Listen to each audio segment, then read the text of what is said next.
This hearing is being followed closely in the occupied Palestinian territories in Israel. Our correspondents are following reaction across the region. Hadi Hamid is in Ramallah, and Tariq Abu-Zoum is in Rafah in southern Gaza. First, we're going to go to Sara Khairat in Tel Aviv. So in the sort of minutes or so immediately after the hearing ended, there wasn't a great deal of reaction from Israel, but I understand we're getting more lines that have been coming out now. What has the reaction been like?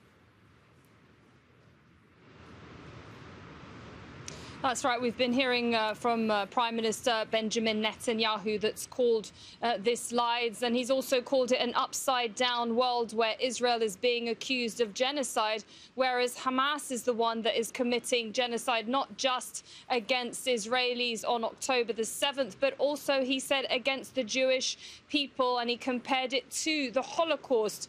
This is also a rhetoric we've heard from the Defense Minister, Yoav Gallant, who was speaking to a camera from within the Gaza Strip, to be precise, from Khan Yunis, and he said that this is the most moral army in the world and that they have made every effort to separate the fighters, Hamas fighters, from the civilians. And to be honest, this looks like this is what Israel's case is going to be tomorrow. This is the defense they're going to put forward, showing evidence, it seems, this is what at least Israeli media is talking and speculating about, showing that they had been dropping leaflets upon those in Gaza to evacuate their homes, talking about their tactical operations to ensure that civilians had safe passage through those corridors. And that's what they mean when they call it a moral army. But of course, we know that what we've seen on the ground is very different. Now, in terms of what the Israeli media has been talking about, and I tell you, they've been talking about it extensively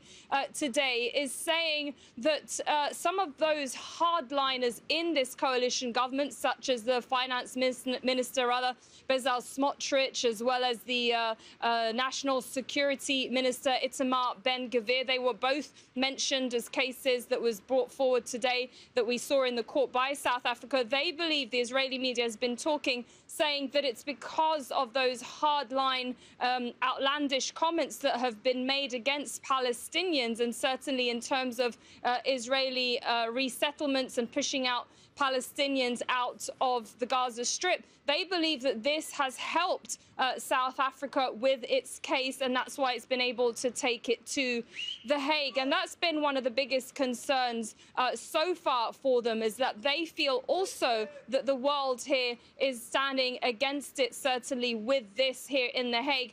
But also, even though, for example, the US has been the biggest ally of Israel and has, in a visit by US Secretary of Antony Blinken, called it baseless, it still doesn't bode well for Israel, even though this is not legally binding, but it will have repercussions moving forward in how it's seen by the international community. Sara, thank you very much indeed. Sara Khairat talking to us from Tel Aviv.